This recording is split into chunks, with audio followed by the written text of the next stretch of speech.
Hello, welcome to B Sneh from learn. I hope आप सब लोग अच्छे होंगे।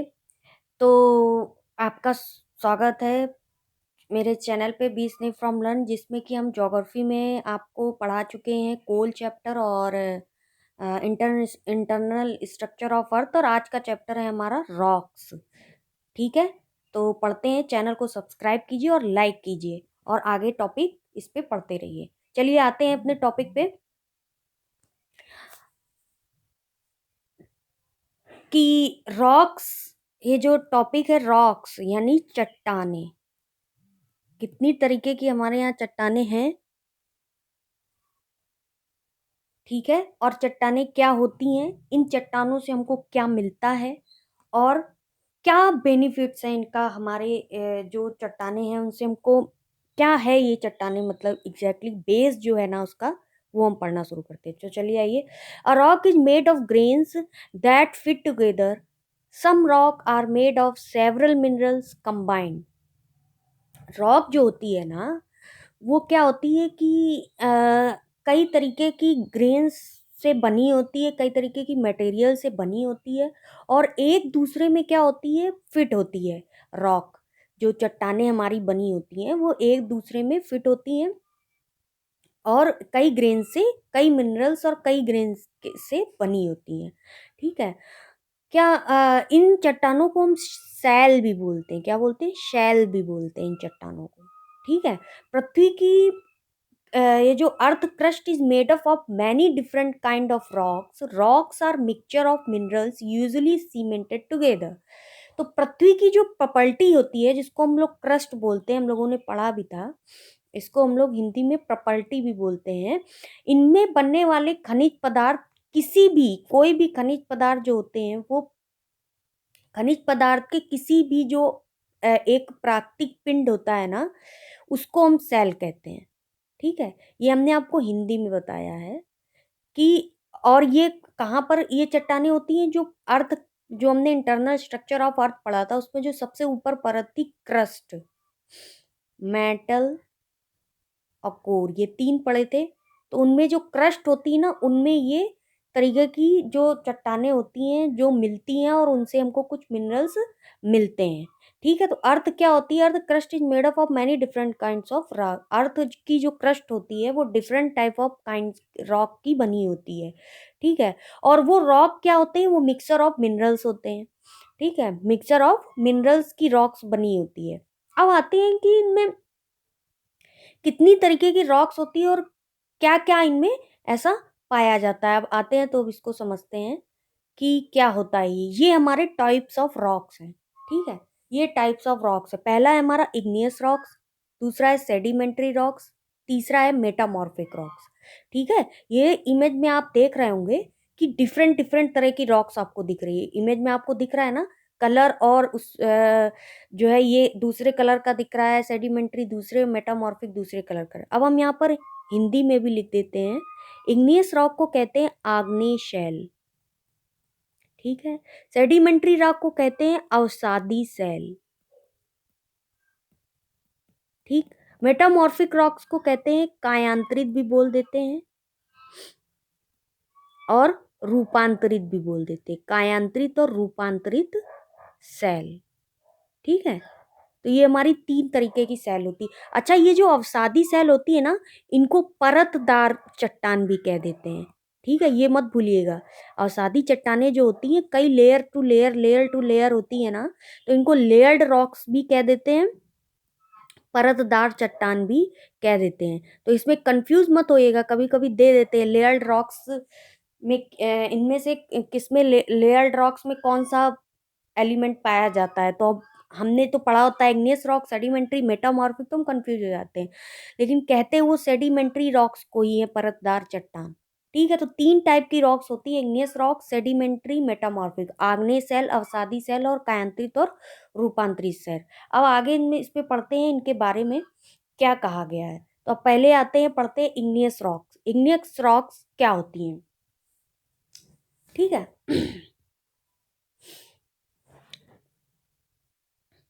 ठीक, igneous rock derived from the Latin word for fire and Ignis. Ignis जो वर्ड है वो हमारा ड्राइव्ड हुआ है किस लैटिन वर्ड से, फायर और इग्निस वर्ड से। ठीक है, ये बहुत ध्यान दीजिएगा। कोई भी नाम अगर किसी चीज का कोई नाम होता है ना, तो वो नाम जो उस चीज की जो आपको जो उसकी विशेषता होती है उसी के बेस पर उसका नाम रखा जाता है। किसी भी चीज का नाम, उस चीज की जो विशेषता होती है उसका नाम उसी बेस पर रखा जाता है। तो इग्नियस का मतलब है कि ये फायर और इग्निस से रिलेट करता है। आगे अभी हम पढ़ेंगे कि कैसे फायर और इग्निस इससे रिलेट होती है, इसीलिए इसका नाम रख दिया गया इग्नियस रॉक, आग्नेय शैल। ठीक है, हिंदी में भी बता देते हैं, आग्नेय शैल कहते हैं। ठीक, can have very different minerals backgrounds but they all same one thing in common. क्या होता है, डिफरेंट मिनरल्स के बैकग्राउंड्स होते हैं इग्नियस रॉक में, बट क्या होते हैं किसी किसी चीज में कुछ कॉमन होते हैं। They form by the cooling and crystallization of a melt. There are two types. आग्नेय शैल क्या होते हैं, कुछ डिफरेंट टाइप के होते हैं, और ये जो होते हैं दो टाइप के होते हैं, एक्सट्रूसिव रॉक, इंट्रूसिव रॉक। यानी हिंदी में इनको बोलेंगे अंतर्भेदी शैल, अंतर्भेदी चट्टान भी और शैल भी कह सकते हैं, और बहिर्वेदी शैल या चट्टान। ठीक है, एक्सट्रूसिव रॉक क्या होती, rock formed of lava is called extrusive. Extrusive rock से क्या होता है, लावा जो होता है वो निकलता है। ठीक है, और जल्दी ही कूल हो जाता है। जैसे ये मान लीजिए हमारा ये बना हुआ है। ठीक है, ये जो हमारे वॉल्केनोज होते हैं, तो ये क्या होते हैं, यहाँ पर इन पे एक मुंह बना होता है वॉल्केनोज में, यहाँ पर एक मुंह बना होता है। तो इससे जब कुछ कुछ होता है, जो अंदर जब विस्फोट होता है तो क्या होता है कि कुछ निकल के बाहर आ जाता है, तब तो एक लिक्विड बेस में निकल के बाहर आ जाता है, तो वो हमारा क्या कहलाता है, लावा कहलाता है। और कुछ क्या होता है वहीं अंदर ही रह जाता है, तो वो हमारा क्या कहलाता है, वो हमारा मैग्मा कहलाता है। ठीक है, तो ये जो लावा निकल के बाहर आता है, ये जो लिक्विड होता है उसको हम लोग लावा बोलते हैं, वो बहुत जल्दी कूल हो जाता है, बहुत जल्दी ठंडा हो जाता है, ओवर पीरियड ऑफ सेकेंड और 2 मंथ। मतलब मंथ, सेकेंड में भी ठंडा हो सकता है, मंथ भी लग जाते हैं उसको ठंडा होने में। इंट्रूसिव रॉक में क्या होता है, rock form सॉलो magma is called in intrusive. तो लावा एक्सट्रूसिव रॉक होती है क्योंकि वो बाहर निकल, सॉरी ये नाम गड़बड़ हो गए, एक सेकेंड। एक्सट्रूसिव रॉक मतलब बहिर्वेदी शैल, नाम चेंज कर लीजिएगा, और इंट्रूसिव रॉक होगा अंतर्भेदी शैल, नाम चेंज कर लीजिएगा। ठीक है, अंतर्भेदी शैल। ठीक है, एक्सट्रूसिव इंट्रूसिव। तो जो बाहर निकल कर आ जाता है हमारा, वो होता है लावा, जिसको बोलते हैं एक्सट्रूसिव यानी बहिर्वेदी। जो अंदर रह जाता है उसको बोलते हैं मैग्मा।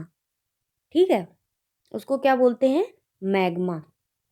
जो कि कूल मो बहुत स्लो स्लो कूल होता है, क्योंकि वो अंदर रहता है ना, अंदर हीट भी होती है, टेम्परेचर भी बहुत हाई रहता है, तो वो बहुत धीरे धीरे 1000 of years लग जाते हैं उसको बहुत कूल ठंडा होने में।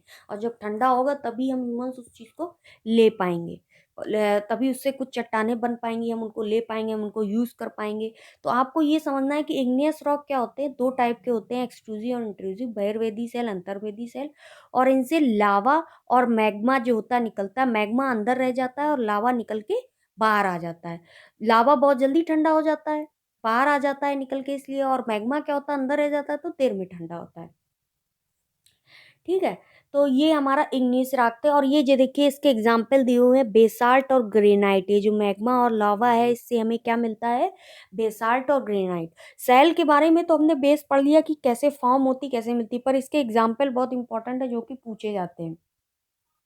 ये जो बेसाल्ट है हमारा, ये दक्कन का जो पठार बना हुआ है, दक्कन का जो पठार बना हुआ है बेसाल्ट सेलों से बना है। ठीक है, ये जो दक्कन का पठार बना है बेसाल्ट सेलों से बना है, यानी इग्नियस रॉक से बना हुआ है। ये चट्टान क्या होती हैं, बेसाल्ट सेल क्या होते हैं, बहुत छोटे छोटे दानों की बनी होती हैं। इनमें हमने बताया ना कि लावा पृथ्वी के आंतरिक भाग से निकल कर जो बाहर आ जाता है, तो ये जो चट्टानें होती है, इससे जो चट्टानें बनती हैं बहुत दानेदार होती हैं। इससे चट्टानें जो बनती हैं बहुत दानेदार होती हैं, ठीक है। लेकिन जो मैग्मा रह जाता है अंदर, वो बहुत बड़े बड़े, जो मैग्मा रह जाता है वो क्या होता है, बड़े बड़े दाने के रूप में ठंडा हो जाता है। मैग्मा क्या होता है, बड़े बड़े दाने के रूप में ठंडा हो जाता है, और ये अंदर ही होता है, ये अंदर होता है। बड़े बड़े दाने बन जाते हैं, उस ठंडा होने के बाद क्या होता है, बड़े बड़े दाने बन जाते हैं, वो मैग्मा हो जाता है, ठीक है। तो अब हमको ये पता चल गया इग्नियस रॉक का एग्जाम्पल क्या है, बेसाल्ट और ग्रेनाइट हमको इससे मिलता है। ये एग्जाम्पल बहुत पूछ दिए जाते हैं कि ये चट्टान किस, ये बेसाल्ट और ग्रेनाइट जो है किस चट्टान का एग्जाम्पल है, ये बहुत पूछ दिया जाता है, इसलिए इसको ध्यान रखिएगा। चलिए अब आते हैं नेक्स्ट उसमें। अब हम कुछ एक पॉइंट्स हैं हमारे जो ज्योग्राफी से रिलेटेड हैं, पॉइंट्स, कुछ टर्म्स हैं जो अक्सर पूछ दिए जाते हैं कि उससे उन टर्म से क्या, उन टर्म से बहुत सारे क्वेश्चंस जो होते हैं हमारे सॉल्व हो जाते हैं। उनसे क्वेश्चंस जो होते हैं, बहुत सारे जो ज्योग्राफिकल रिलेटेड चीजें होती हैं उनसे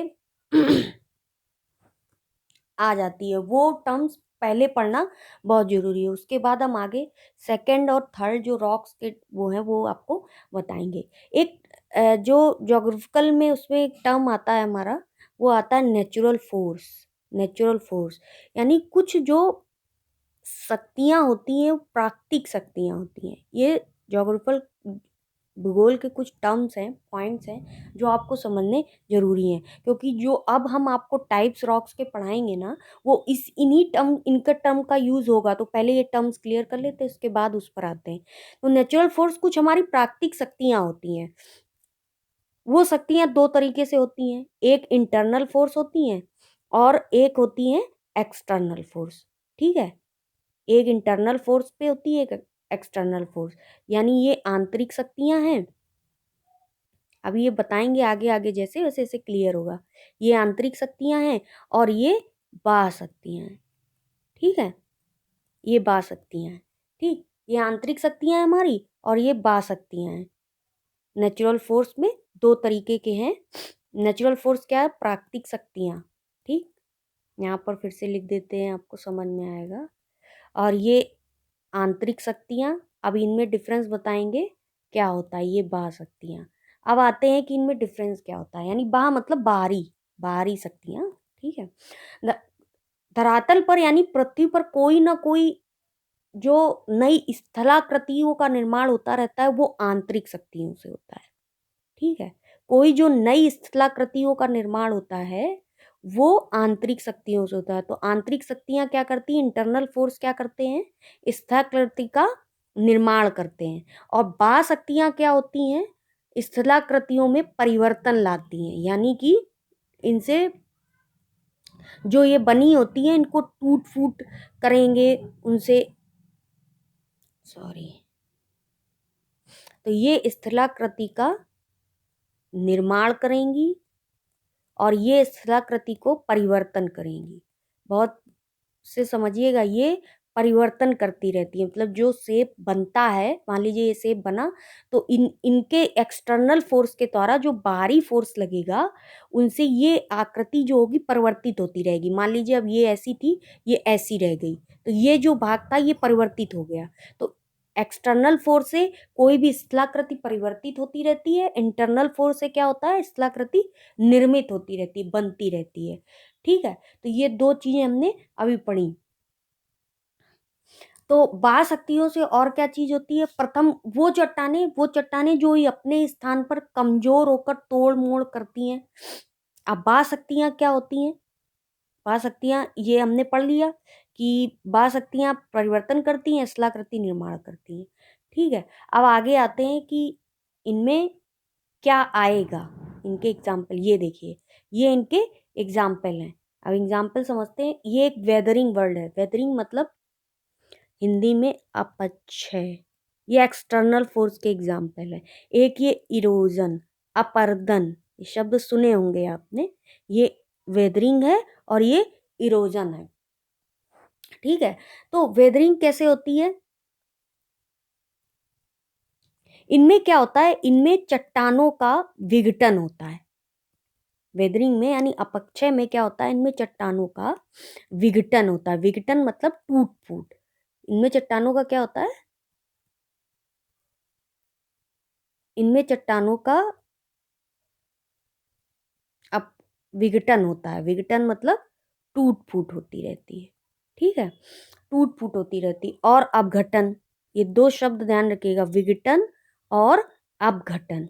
अपघटन मतलब घुलन, घुलन, ठीक है, और विघटन मतलब टूट फूट। तो वेदरिंग अपक्षय में इनमें चट्टानों का विघटन होता रहता है, यानी टूट फूट होती रहती है, और अपघटन घुलन होता रहता है, अपने मूल स्थान पर ही होता है। ये भी ध्यान रखिएगा कि ये जो टूट फूट होती है अपने मूल स्थान पर ही होती है, कहीं से ये नहीं होता है कि किसी और जगह से होती है, ठीक है। अब आता है कि एक तरीका है वेदरिंग का यानी अपक्षय का विघटन, और एक तरीका है अपघटन, ठीक है।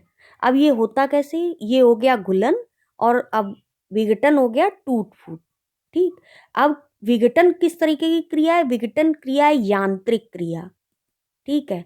विघटन यांत्रिक क्रिया है, और अपघटन क्या होती है, रासायनिक क्रिया। विघटन क्या होती है, रासायनिक। अपघटन होती है, घुलन जो होता है वो रासायनिक क्रिया, और जो टूट फूट होती है वो तरीके की होती है यांत्रिक क्रिया, यांत्रिक क्रिया। इसमें चट्टानें एक जगह से दूसरी जगह पर क्या होती है, स्थानांतरण नहीं होती। वेदरिंग में चट्टानें एक जगह से दूसरी जगह पर स्थानांतरित नहीं होती। अब आपको दिखाते हैं एक एग्जाम्पल, ये देखिए, ये वेदरिंग की इमेज देखिए, अब आपको समझ में आएगा। इसमें देखिए ये एक रॉक आपको दिख रही होगी, इमेज के थ्रू आपको ज़्यादा क्लियर होगा। ये देखिए एक रॉक आपको दिख रही होगी। अब ये क्या है, ये कहीं मूव नहीं हुई है, ये अपने ही स्थान पर है, और देखिए टूट गई है, क्रैक हो गई है ना, टूट गई है ना। तो अब इसके दो कारण होंगे, या तो यांत्रिक क्रिया से टूटी होगी, या तो रासायनिक क्रिया से टूटी होगी। दो तरीके से ये टूट सकती है, लेकिन वेदरिंग क्या होगा, अपनी जगह पर ही रहेगा। अपक्षय जो होगा वो अपनी ही जगह पर रहेगा, मूवेबल नहीं होगा। ये भी इस वाली इमेज में भी देखिए, एक ये चट्टान है, लेकिन देखिए कैसे क्रैक्स हो गए हैं, अपनी ही जगह पर टूट फूट हो गई है इसमें, जो कि अपघटन और विघटन के कारण हुआ है। विघटन टूट फूट और अपघटन घुलन रासायनिक क्रिया, और ये यांत्रिक क्रिया के थ्रू हुआ है। आई होप अब क्लियर होगा कि वेदरिंग क्या चीज है, अपने ही स्थान पर कोई भी चट्टानों का टूट फूट होना वेदरिंग कहलाता है, ठीक है। अब नेक्स्ट एक आता है हमारा इरोजन। नेक्स्ट आता है हमारा इरोजन। अब इरोजन क्या है ये देखते हैं। इरोजन क्या होता है, अपर्दन, हिंदी में हमने पढ़ा ना अपर्दन, ठीक है। भूमि का टूटना फूटना, भूमि का टूटना फूटना अपर्दन में आता है। इसमें क्या होता है, इसमें एक चक्र शामिल होता है। इसमें क्या शामिल होता है, एक चक्र शामिल होता है, वो भी हम देखेंगे आखिरी में, इसको भी देखेंगे। जो साइकिल है ये क्या चीज है, शामिल होता है, जिसे अपर्दन चक्र कहते हैं। अपर्दन की प्रक्रिया द्वारा चट्टानों को घिसकर, कुरचकर, कटकर मूल स्थान से हटा दिया जाता है। ये डिफरेंस है, वेदरिंग और इरोजन में डिफरेंस है। वेदरिंग अपने मूल स्थान पर ही चट्टानों का टूट फूट होता है, इरोजन में अपने मूल स्थान पर चट्टानें नहीं रहती हैं, ठीक है। मूल स्थान पर चट्टानें नहीं रहती हैं। ऊंचे स्थान से धीरे धीरे, ऊंचे स्थानों पर अगर कोई चट्टान है तो धीरे धीरे टूट फूट होकर नीचे आती जाती है। इस प्रक्रिया को निम्नीकरण भी कहते हैं, कि ऊपर से चट्टान टूटी नीचे आई, निम्नीकरण भी कहते हैं। ऊंचे स्थान से विघटित और अवघटित पदार्थ निचले भाग तक जो आ जाते हैं तो वो परिवहन भी कहे जाते हैं, ठीक है। तो ओवरऑल ये कहने का मतलब है कि जो टूट फूट होती है और एक स्थान से दूसरे स्थान पर चीजें चली जाती है, वो इरोजन कहलाता है। क्या कहलाता है, इरोजन कहलाता है, बहकर। और ये प्रक्रिया होती कैसे है, वायु के द्वारा जल और वायु के द्वारा क्या होता है कि चट्टानें टूटती फूटती हैं और जाकर के दूसरी जगह पर लग जाती हैं, और एक के ऊपर एक लेयर के थ्रू जमती जाती हैं, एक स्थलाकृति का निर्माण भी करती जाती है, फिर टूट फूट होती जाती है, स्थलाकृति का निर्माण करती जाती है। तो ये अपर्दन होता है, भूमि का अपनी जगह पर ना टूटना, ठीक है, टूट फूट होकर नीचे चला जाना, नीचे बह जाना, ऊपर स्तर से कोई जमीन होती है वो टूट कर नीचे आ जाती है, वो इरोजन या अपरदन कहलाता है। वेदरिंग क्या कहलाता है? अपक्षय, यानी कि अपने मूल स्थान पर चीज नहीं टूटती है, विघटन या अपघटन द्वारा अपने मूल स्थान पर ही टूटती है। वेदरिंग, सॉरी, अपने इस मूल स्थान पर ही, ये मूल स्थान पर ही टूटती है, और इरोजन अपने मूल स्थान पर नहीं टूटती है। ठीक, क्या बोल रहे हैं?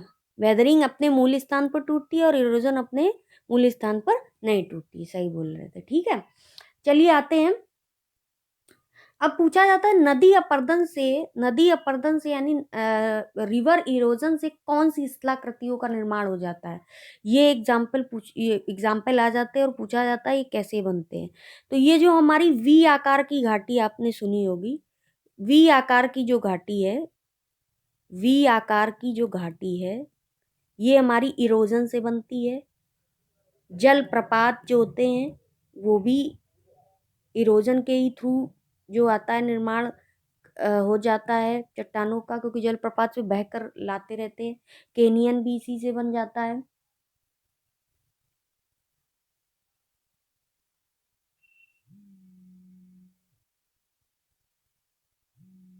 और हिम से यू आकार की घाटी का निर्माण होता है। हिम से किसका निर्माण होता है? यू आकार की घाटी का निर्माण होता है। तो इरोजन के थ्रू आपने समझा वी आकार की घाटी का निर्माण हुआ और यू आकार की घाटी का निर्माण होता है इरोजन से। ठीक है, तो अब ये दो हमने पॉइंट पढ़े, ये वेदरिंग इमेज। अब ये इरोजन वाली इमेज देखिए, इससे और आपको क्लियर होगा। इरोजन वाली इमेज से आपको ये क्लियर हो, ये देखिए, ये इमेज देखिए, इसमें ये मिट्टी थी, लेकिन ये पानी जब डाला गया तो ये मिट्टी यहाँ की बह गई। तो ये तो बह गई ना, ये अपने स्थान पर नहीं है, मूल स्थान पर, यहाँ से बह गई और बहकर नीचे कहीं जाकर एक बार में जमा होगी जाके। तो ये इरोजन के थ्रू होता है। ठीक है, अपर्दन के थ्रू होता है, हवा और पानी के द्वारा। ठीक, और ये इस इमेज में देखिए, ये जैसे ये मिट्टी थी ऐसे ही यहाँ पर थी, लेकिन ये क्या हुई, हवा और मिट्टी के द्वारा ये क्या हुई, बह गई। बह गई और नीचे जाकर नीचे स्थल पर जाकर जमा हो गई कहीं पर।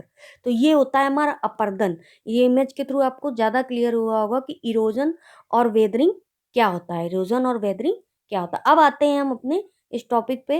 ये जो सेडिमेंट्री रॉक है ना, इसके लिए समझना बहुत जरूरी था कि इरोजन क्या होता है, क्योंकि सेडिमेंट्री रॉक्स जो होती हैं वो इरोजन के ही थ्रू, पानी और हवा के ही द्वारा जो बहकर आती रहती हैं चट्टानें, और एक लेयर दूसरी लेयर के ऊपर, दूसरी तीसरी लेयर के ऊपर जमा होती है, कई सालों से प्रोसेस चलता रहता है। तो ये जो सेडिमेंट्री रॉक्स है ना, ये सेडिमेंट से ही बनती है। सेडिमेंट यानी अवसाद से ही, वो जो बहकर चीजें आती रहती हैं वो अवसाद से ही जमा होती रहती हैं। यही समुद्री इलाकों में भी होता है। समुद्री इलाकों में क्या होता है, आज से कई साल पहले की बात, आज से कई साल पहले, 250-300 साल पहले की बात है, कि समुद्री जीव जंतु मरे, वो मर गए, वो एक लेयर हो गई। फिर इसके बाद जो बहा कर लाए पानी, चीजें लाया, वो भी जमा होती, वो एक लेयर हो गई। फिर ऊपर एक रेत आई बह के, वो भी एक लेयर हो गई। फिर ऐसे कई सालों पुरानी साल, कई साल पहले ये अवसाद जमा होते गए और सेडिमेंट्री रॉक्स उन्हीं के थ्रू बन गई। तो sedimentary rocks are formed by the accumulation of sediment, जो कि हमने अभी बताया आपको कि ये सेडिमेंट्स एक जगह पर इकट्ठे हो जाते हैं, उनसे रॉक्स बन जाती है। सेडिमेंट हमने बताया आपको अवसाद होते हैं। Sedimentation is the combined name for all the process that cause organic and mineral particles to get settle. ये जो सेडिमेंटेशन एक प्रोसेस है जिसमें कि क्या होता है कि ऑर्गेनिक और मिनरल पार्टिकल्स एक जो होते हैं सेटल होते जाते हैं। The particles that helps in forming the sedimentary rocks is called sediment. ये जो particles होते हैं ये sedimentary rock को form करने में help करते हैं।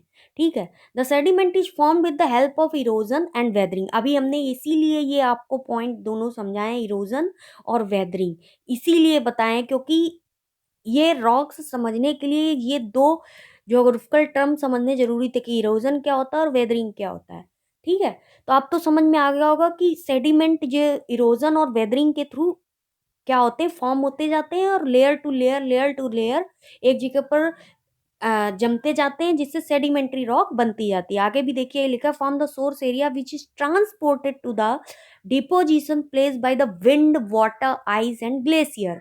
इन्हीं के थ्रू क्या होते हैं, ये ट्रांसपोर्ट होते हैं, यानी एक जगह से दूसरी जगह पर बहकर आ जाते, परिवहन, और डिपोजिशन, डिपोजिट होते जाते, एक जगह पर जमा होते जाते हैं। उससे क्या होता है, सेडिमेंट्री रॉक्स का निर्माण होता है। बहुत सी चीजें, बहुत से मिनरल्स जो हमारे मोस्टली पाए जाते हैं कंपेयर टू इग्नियस यानी आग्नेय सेल और रूपांतरित सेल, में सबसे ज्यादा जो रिसोर्स मिलते हैं वो सेडिमेंट्री रॉक से ही मिलते हैं।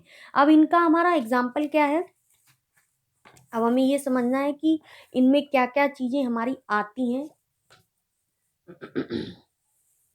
सेडिमेंट्री रॉक्स में हमारी क्या क्या चीजें होती हैं जो सेडिमेंट्री रॉक्स में पाई जाती हैं। ये हमारा कोयला पाया जाता है, एग्जाम्पल बहुत पूछे जाते हैं, इनको लिख लीजिए। कोल, कोल पाया जाता है। ये हमारा पेट्रोलियम जो मिलता है सेडिमेंट्री रॉक से मिलता है, ठीक है।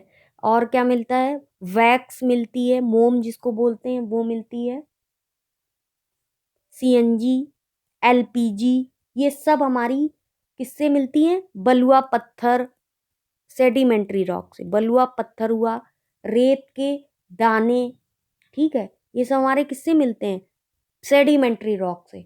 चौक हुआ, डोलोमाइट हुआ, ये सब सेडिमेंट्री के एग्जाम्पल हैं। यही पूछ दिए जाते हैं कि पेट्रोलियम किस रॉक का एग्जाम्पल है, तो सेडिमेंट्री रॉक का एग्जाम्पल है, ठीक है। अब आते हैं नेक्स्ट, हमारा क्या है, मेटामॉर्फिक। मेटामॉर्फिक रॉक क्या है, they are class of rocks that result from the alteration of pre-existing rocks in response to changing environmental condition or any natural situation, such as fluctuation with temperature, pressure and mechanical stress, and the illusion of or subtraction of any available chemical components, ठीक है। तो जो आग्नेय और अवसादी cell, ये जो हमारा लिखा हुआ है ना, इसका मतलब ये जो आग्नेय सेल, इग्नियस रॉक और अवसादी रॉक्स थी जो थी हमारी, उन्हीं पर जो हाई प्रेशर और टेम्परेचर लिखा हुआ है ना, टेम्परेचर, प्रेशर, इनकी वजह से क्या होता है कि सेलों में परिवर्तन हो जाता है, सेलों में परिवर्तन हो जाता है, वो हमारी मेटामॉर्फिक रॉक्स कहलाती हैं। वो हमारी क्या कहलाती है, मेटामॉर्फिक रॉक्स, जो कि नेचुरल तरीके से, नेचुरल कंडीशन, नेचुरल सिचुएशन से टेम्परेचर और प्रेशर की वजह से फ्लक्चुएट होते रहते हैं, टेम्परेचर और प्रेशर की वजह से केमिकल कंपोनेंट अवेलेबल होते हैं, इन्हीं सब, और वो चेंज हो जाती हैं, परिवर्तित हो जाती है चट्टानें, वो मेटामॉर्फिक रॉक्स होती है। इसमें मार्बल आता है जो संगमरमर बोलते हैं, ग्रेफाइट आता है, क्वार्टजाइट आता है, तो बेसाल्ट से, जो बेसाल्ट हमने अभी पढ़ा था ना, इग्नियस रॉक होती है, उससे सिस्ट बन जाता है, ठीक है। ग्रेनाइट होता है, उससे हम लोग क्या बनाते हैं, वो रूपांतरित होकर किसमें, नीस पे बन कन्वर्ट हो जाता है। कोयला रूपांतरित होकर ग्रेफाइट में बन जाता है, chemical reaction of high pressure और टेम्परेचर की वजह से ग्रेफाइट में कन्वर्ट हो जाता है। बलुआ पत्थर जो है वो जो है रूपांतरित होकर किस में बन जाता है, ये हमने लिखा क्वार्टजाइट में कन्वर्ट हो जाता है, ठीक है। बलुआ पत्थर किस में कन्वर्ट हो जाता है, क्वार्टजाइट में कन्वर्ट हो जाता है। तो ये हमने 3 रॉक्स पढ़ी, इग्नियस रॉक्स, सेडिमेंट्री रॉक्स और मेटामॉर्फिक रॉक्स। ये हमारे क्या है, ये देखिए, ये टाइप्स ऑफ रॉक में हमने कुछ एग्जाम्पल लिए हैं, इनको समझिए। ये ग्रेनाइट इग्नियस रॉक का एग्जाम्पल है, कोसोर्सिया इग्नियस रॉक का एग्जाम्पल है, प्यूमिक है, ऑब्सीडियन है, सैंडस्टोन है, लाइमस्टोन सेडिमेंट्री रॉक का सेल, ये सब हम जिप्सम, ये सब हमारे क्या है, सेडिमेंट्री रॉक के एग्जाम्पल है। मेटामॉर्फिक में मार्बल देखिए मिलता है, स्लेट मिल जाती है, जेनिसिस मिल जाती, क्वार्टजाइट जो हमने पढ़ा है बलुआ पत्थर से बन जाता है, तो ये हमारे मेटामॉर्फिक के एग्जाम्पल हैं। जिप्सम, जिप्सम आप ध्यान रखिएगा, सेडिमेंट्री रॉक का एग्जाम्पल है, ठीक है, ये हमने पढ़ा। ये आता है, ये अभी हमने एक रॉक साइकिल की बात की थी, ये रॉक साइकिल है, ये देखिए, ये क्या है, इस रॉक साइकिल को समझिए, ये हमारी सेडिमेंट्री रॉक है, ठीक है। इग्नियस रॉक है, यहाँ से शुरू करते हैं। ये हमारी इग्नियस रॉक है ये, ठीक है। इग्नियस रॉक का सॉलिडिफिकेशन हुआ जो कि मैग्मा में बन गई। लिक्विड में लावा बनी थी, लावा बाहर निकल के आया था, ठीक है। ठीक है, तो अब ये मैग्मा हमारी बनी, ठीक। मैग्मा लावा बनी, मेल्ट हुआ तो ये मेटामॉर्फिक में कन्वर्ट हो गई। मेल्ट हुआ, इनमें चेंज हुआ विद ये देखिए, मेल्ट हुआ, और ये देखिए वेदरिंग और इरोजन हुआ, चेंज बाय हीट और प्रेशर, केमिकल एक्शन की वजह से मेटामॉर्फिक रॉक में कन्वर्ट हो गया, ठीक है। अब ये जो इग्नियस रॉक बनी, ये वेदरिंग और इरोजन हुआ, वेदरिंग और इरोजन हमने पढ़ाया ना अभी, अपक्षय और अपर्दन हुआ, इससे सेडिमेंट्री रॉक बन गई, ठीक है। जिसे डिपोजिशन, मतलब डिपोजिशन निक्षेपण बोलते हैं, जो एक जगह पर आकर कलेक्ट हो गई, वो डिपोजिशन डिसब्लिमेशन बोलते हैं उसको। तो वो आकर वहां पर कलेक्ट हो गई, तो सेडिमेंट्री रॉक्स में कन्वर्ट हो गई। फिर क्या हुआ, चेंज हीट और प्रेशर के अंदर केमिकल एक्शन हुआ, मेटामॉर्फिक में आ गई। मेटामॉर्फिक मेल्ट हुई, मैग्मा में कन्वर्ट हुई, सॉलिडिफिकेशन हुआ, इग्नियस रॉक में आ गई। इग्नियस रॉक वेदरिंग इरोजन हुआ, सेडिमेंट्री रॉक में कन्वर्ट हो गई। सेडिमेंट्री रॉक कन्वर्ट, हीट और प्रेशर केमिकल एक्शन हुआ, मेटामॉर्फिक रॉक में बन गई। तो ये एक रॉक साइकिल है जो चलता रहता है, ठीक है। तीनों ही एक दूसरे पे डिपेंडेंट है, इसे तो इंटर रिलेट कर रहे हैं तीनों ही। इन्हीं से ही चट्टानें बन रही हैं, फिर ये मेल्ट हो रही हैं केमिकल रिएक्शन को, तो फिर इग्नियस रॉक, फिर सेडिमेंट्री रॉक उससे बन रहा है, फिर मेटामॉर्फिक रॉक। तो ये एक साइकिल चल रहा है जो कि हमारा रॉक साइकिल कहा जाता है। आई होप ये चीज क्लियर हुई होगी आपको। तो आई होप आपको ये लेक्चर समझ में आया होगा, पसंद आया होगा, कमेंट करके बताइएगा। चलिए, thank you so much, thank you so much friends.